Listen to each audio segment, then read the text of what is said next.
In the summer of 1812, more than 600,000 men marched into Russia. Only a fraction would ever return. Not because they lacked courage, not because they stopped fighting, but because one decision changed everything. This is the story of the military mistake that changed history. In June of 1812, Napoleon launched the largest military invasion Europe had ever seen. His objective seemed simple: force Tsar Alexander back into the continental system and secure French dominance over Europe. To achieve that, he assembled an army unlike anything the continent had ever witnessed. Frenchmen marched beside Poles, Germans, Italians, Dutchmen, Swiss, and many others from across Napoleon's empire. Together, they crossed. Few of them realized the Russian army had no intention of fighting the decisive battle Napoleon expected. Instead, they began to retreat deeper into Russia, destroying food, burning villages, and leaving nothing behind that could sustain the advancing French army. With every mile, Napoleon moved farther from his supplies and closer to disaster. But the deeper the French advanced, the more the Russians disappeared. Villages were abandoned, fields were burned, food stores were destroyed before the French could reach them. It was a strategy designed to deny Napoleon everything his army needed to survive. There would be no easy victory, only an enemy who refused to stand and fight. At first, Napoleon believed the Russians would eventually turn and fight. Every mile they retreated, he followed. Every day, his supply lines grew longer, food became harder to deliver, horses collapsed from exhaustion. Thousands of soldiers were already falling behind, long before the first snow ever appeared. The campaign was beginning to consume the Grande Armée without a single decisive victory. Still, Napoleon refused to slow down. He believed one decisive battle could end the campaign. The Russians knew it. Instead of protecting their cities, they traded land for time. Every step east pulled the French farther from their supplies, while the Russian army remained largely intact. The Grande Armée was still enormous, but beneath the surface, it was already beginning to weaken. Disease spread through the ranks, desertion increased. Thousands of horses died, taking precious supplies with them. The campaign was becoming a war of endurance, and Napoleon didn't yet realize that Russia had chosen exactly that kind of war. By August, Napoleon finally reached the city of Smolensk. At last, the French believed they had forced the Russians to make a stand.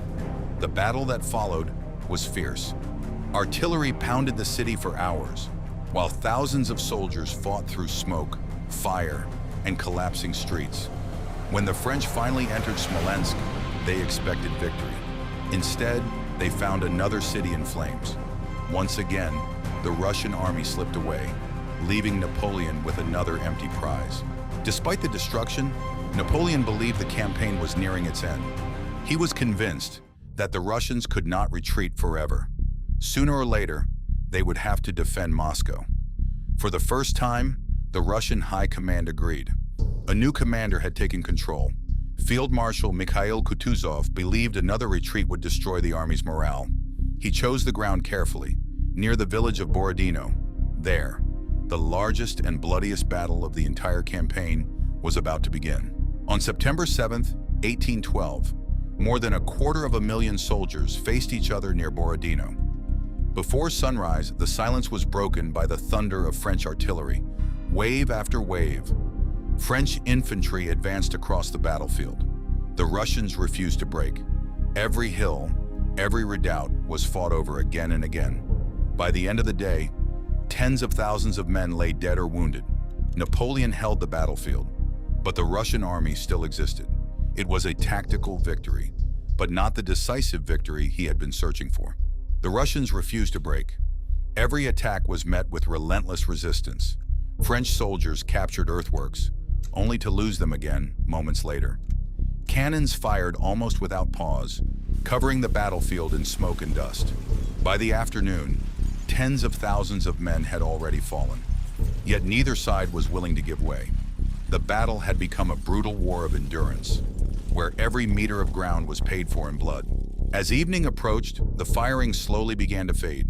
The battlefield was covered with the dead, the wounded, and shattered equipment. Napoleon had won possession of the field, but the victory came at an enormous cost. More importantly, the Russian army had survived. During the night, Kutuzov ordered another retreat. Once again, Napoleon had failed to destroy the force standing between him and Moscow. The road to the Russian capital now lay open, but the campaign was far from over. A week later, the Grande Armée finally reached Moscow. Napoleon expected a triumphant entry, the moment that would force Tsar Alexander to negotiate. Instead, the city was almost deserted. Most of its inhabitants had already fled. Government officials were gone.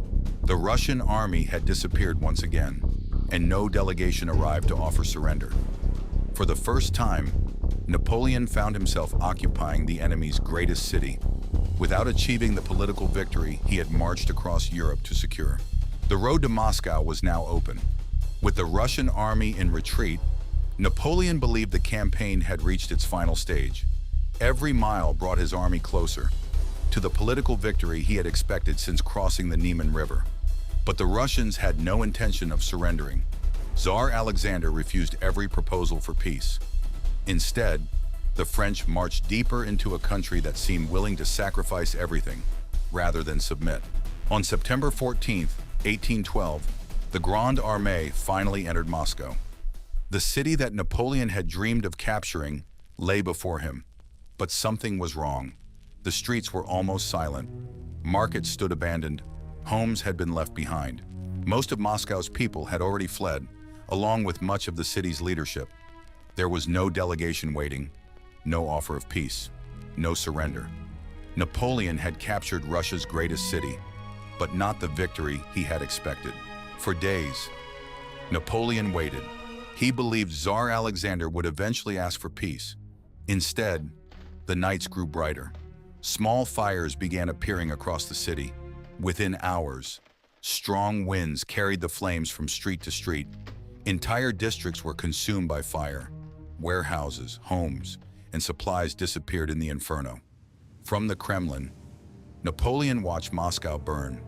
The prize he had marched thousands of miles to capture was disappearing before his eyes. The fires raged for nearly 5 days. When they finally died out, much of Moscow had been reduced to ashes. The food Napoleon expected to feed his army was gone. Winter was approaching. His supply lines stretched for hundreds of miles, and every day spent waiting made the situation worse. Still, Napoleon refused to leave. He believed Tsar Alexander would eventually negotiate, but no letter came. No messenger arrived. The silence was becoming more dangerous than the battle itself. After more than a month in Moscow, Napoleon finally accepted the truth. No peace offer would come, no negotiations would begin. On October 19, 1812, the Grande Armée abandoned the city. Nearly 100,000 men marched out, hoping to reach friendly territory before winter closed in. But the road ahead would become far deadlier than the road that had brought them there. At first, the retreat seemed orderly. The columns stretched for miles, carrying wounded soldiers, families, supplies, and thousands of exhausted horses. But with every passing day, the temperature dropped. Food became scarce. The roads turned into endless fields of mud, slowing the army to a crawl. Then, winter arrived, earlier than Napoleon had expected. Temperatures fell below freezing. Snow covered the roads, hiding ice beneath every step.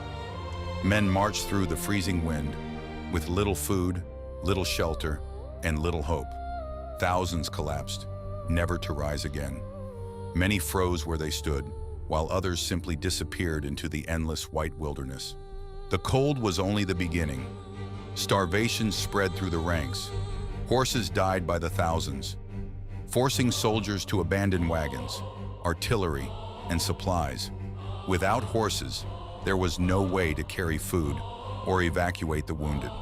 The army that had crossed into Russia with confidence was slowly collapsing under its own weight. Every sunrise revealed fewer men than the day before. The Russian army continued to follow, but rarely offered another major battle. Instead, Cossack cavalry struck the edges of the retreating columns. Small attacks became a daily nightmare. Stragglers disappeared, Supply wagons were captured. Messengers never returned.